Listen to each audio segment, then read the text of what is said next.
നമുക്ക് ഉച്ചക്കത്തൊക്കെയുള്ള കറി ഉണ്ടാക്കി തുടങ്ങാൻ കേട്ടോ. അത് ഇപ്പുറത്തെ അടുപ്പിൽ ഞാൻ ചോറ് ചൂടാക്കാൻ വെച്ചിട്ടുണ്ട്. ഇനിയിപ്പോൾ അതേ ചീനച്ചട്ടി വെച്ച് കൊടുത്തിട്ടുണ്ട്. ഇത് കറി വെക്കുന്നില്ല, ചിക്കൻ പൊരിക്കുന്നുള്ളൂ.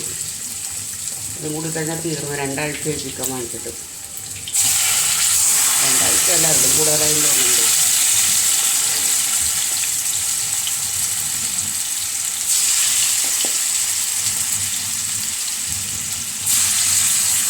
അതൊന്നും മുരിയട്ടെ.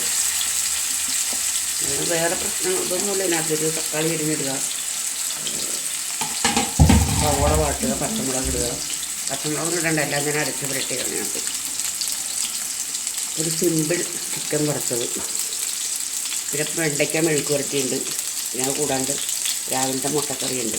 ഉച്ചക്കത്തേക്ക് അത് മതി. അപ്പോൾ ഇതാ ചിക്കൻ വറുത്തുകൊണ്ടിരിക്കുകയാണ്. അതിനകത്തേക്ക് കുറച്ച് തക്കാളിയും കുറച്ചല്ല, ഒരു തക്കാളിയുടെ പകുതി, ഒരു സവോളയുടെ 3/4 ഭാഗം കൂടി ഇട്ടിട്ടുണ്ട്.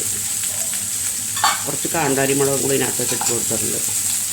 ഇതൊന്നും ചെയ്യില്ല, നേരെ എടുത്ത് പാത്രത്തിനകത്തേക്ക് ഇടുള്ളൂ.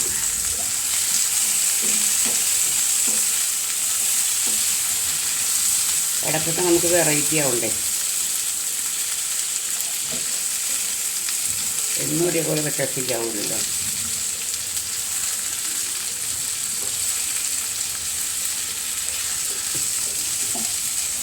അല്ലെങ്കിൽ ഞാൻ പലപ്പോഴും പല രീതിയിലാണ് വെക്കുന്നത്. എന്ത് കറിയാണെങ്കിലും ഒരേപോലെ വെക്കുന്നത്. ആ കൂടെ തീയലുകൾ വെക്കുമ്പോൾ മാത്രമേ ഉള്ളൂ ഒരേ രീതിയിൽ വരുന്നത്. നമുക്ക് കോരി മാറ്റാം കേട്ടോ.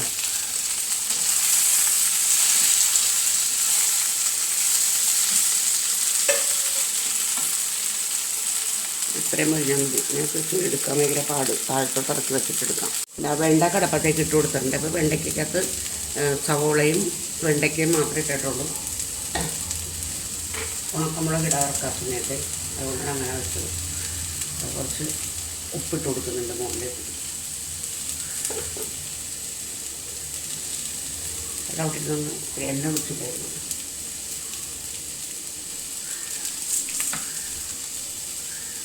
കുറച്ച് എണ്ണ എടുത്ത് കൊടുക്കട്ടെ.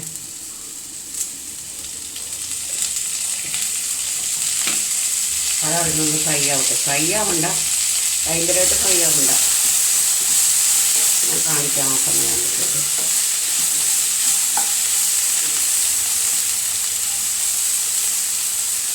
വിടർത്തി കൊടുക്കാം കേട്ടോ. അത് മുരിയട്ടെ വരുന്നത്. അപ്പോൾ ആ വെണ്ടക്ക മെഴുക്ക് പുരട്ടിയെല്ലാം റെഡി ആയിട്ടുണ്ടേ.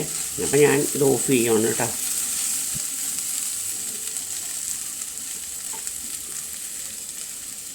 പിന്നെ പറയാനുള്ളതെന്ന് വെച്ചിട്ടുണ്ടെങ്കിൽ എൻ്റെ വീഡിയോ കൊണ്ട് ഇഷ്ടപ്പെടുകയാണെങ്കിൽ ലൈക്ക് ചെയ്യുക, കമൻറ്റ് ചെയ്യുക, സബ്സ്ക്രൈബ് ചെയ്യുക എന്നും പറയുന്നതാണത്. പറ്റുന്നുണ്ടെങ്കിൽ ചെയ്ത് സഹായിക്കുക തന്നെ കേട്ടോ.